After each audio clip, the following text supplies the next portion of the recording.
Olá, hoje vamos direto ao ponto.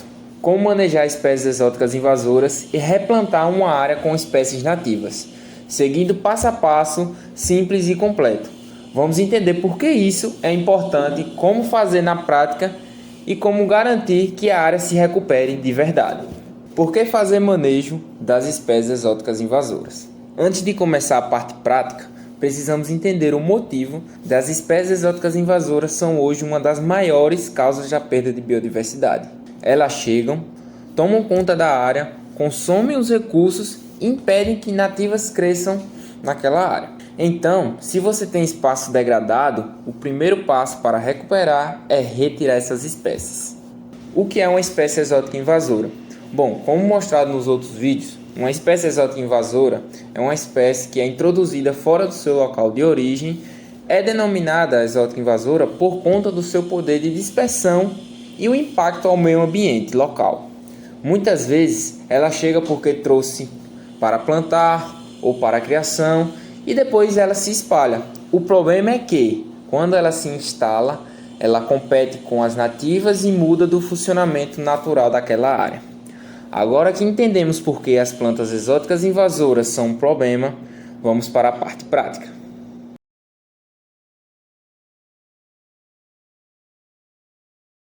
Como fazer a remoção?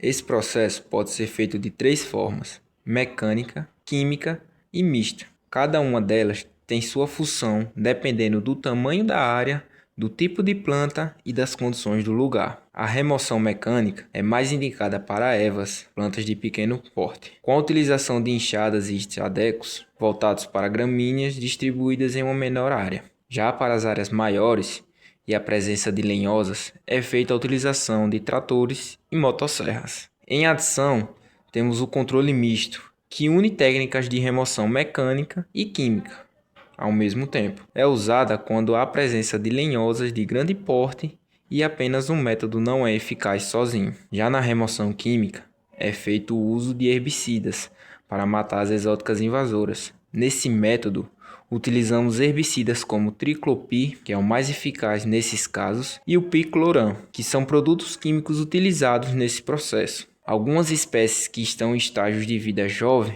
permitem que seja utilizado o uso de óleo queimado no lugar de herbicidas. O uso de herbicidas deve ser realizado exclusivamente por profissionais treinados, como engenheiros ambientais ou químicos, sempre utilizando todos os equipamentos de proteções individuais, como luvas, óculos, máscaras e botas devidos aos riscos de toxicidade desses produtos. O triclopir, apesar de ser mais eficaz na eliminação das espécies exóticas invasoras, é um dos métodos mais prejudiciais ao meio ambiente, gerando impactos significativos e exigindo manejo extremamente cuidadoso.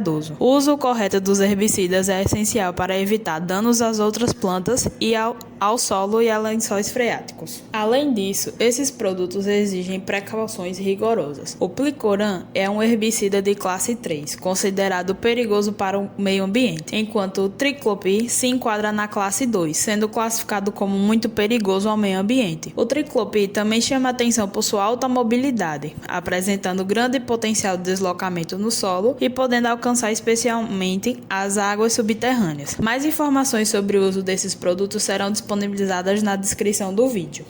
É importante destacar que os herbicidas usados para resolver um problema podem acabar gerando outros. Entretanto, até o momento atual, não existe outra forma de combater essas plantas exóticas invasoras.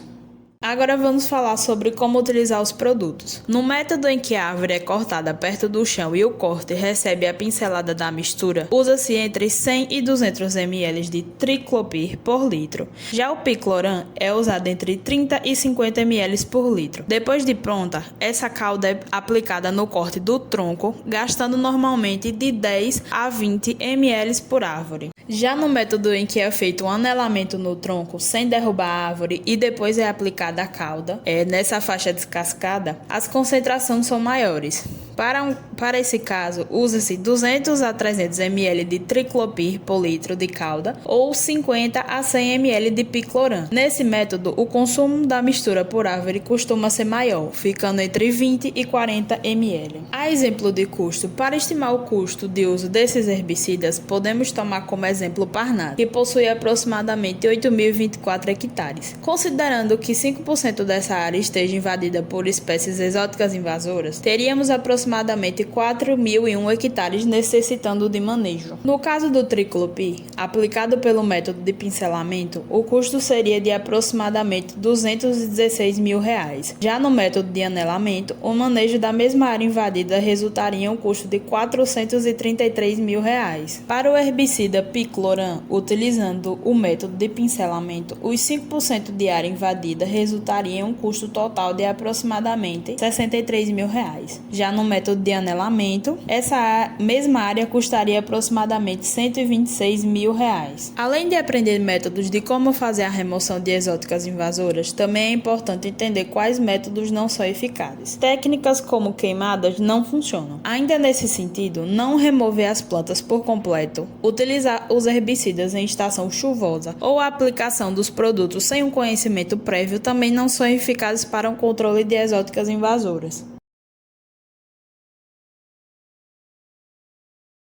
Passo 2. Depois da remoção, por que plantar nativas? Depois de tirar as exóticas invasoras, o solo fica livre. Só que isso não é suficiente se você deixar o solo sem plantas. A exótica invasora volta rápido. Por isso é essencial plantar espécies nativas, que são plantas que pertencem à região. E por que isso é tão importante? Porque as nativas conhecem o clima e o solo da região, atraem pássaros, insetos e outros animais, ajudam a recuperar a fertilidade do solo, impedem que novas exóticas invasoras ocupem o espaço e devolvem o equilíbrio da área. E como escolher quais árvores plantar? Para escolher quais plantas nativas usar, é importante procurar a lista florística da sua região, ou seja, a lista de árvores e plantas que realmente pertencem ao seu bioma. E existe uma regrinha simples da ecologia que ajuda muito. Você deve misturar plantas de 3 grupos: espécies pioneiras, que crescem rápido e fazem sombra, espécies intermediárias, que entram depois e preparam o ambiente, e espécies de clímax, que são as árvores grandes e de crescimento lento. Isso garante que a área siga o mesmo caminho da natureza. Esse é o princípio usado na agrofloresta. Respeitar a associação ecológica, ou seja, plantar espécies que funcionem juntas. Na descrição vai ser disponibilizado links para artigos que mostram quais plantas podem ser usadas. Os artigos também vão abordar quais plantas são exóticas invasoras e quais são plantas nativas.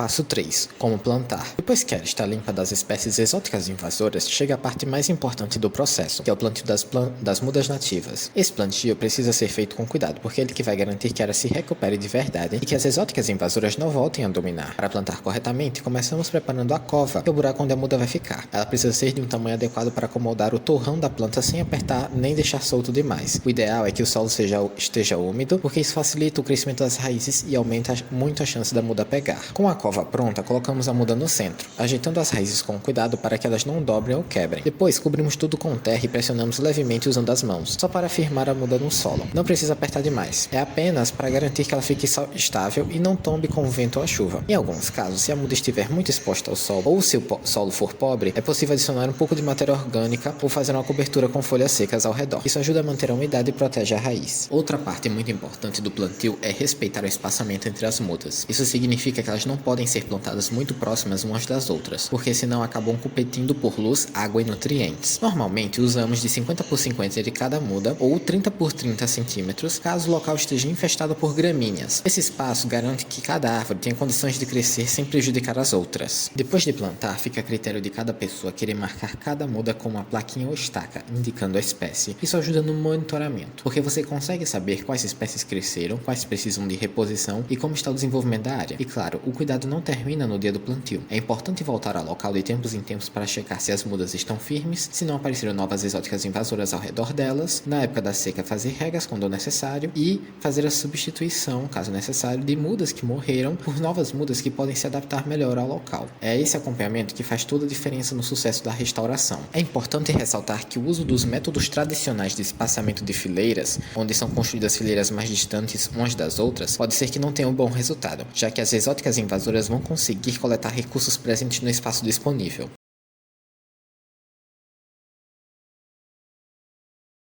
Então, pessoal, por fim, depois da explicação desse tutorial todo, aqui estamos num local que a gente fez um projeto de extensão, onde a gente aplicou os modelos mostrados anteriores de remoção e a produção de mudas.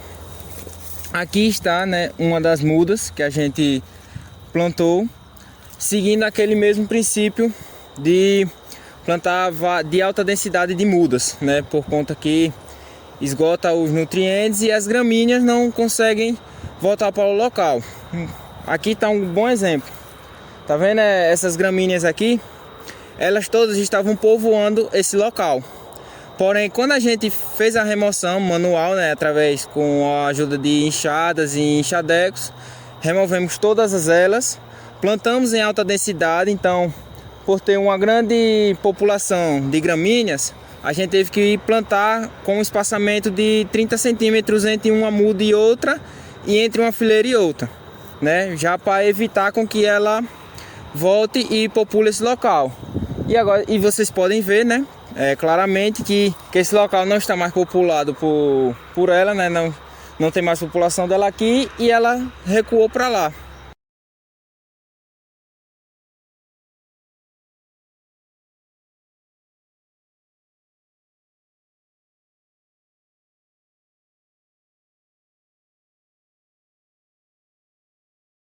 Esse foi o nosso tutorial completo de como remover espécies exóticas invasoras e plantar nativas do jeito certo, seguindo a lógica da natureza. Se cada pessoa fizer um pouco, conseguimos recuperar muitos espaços degradados.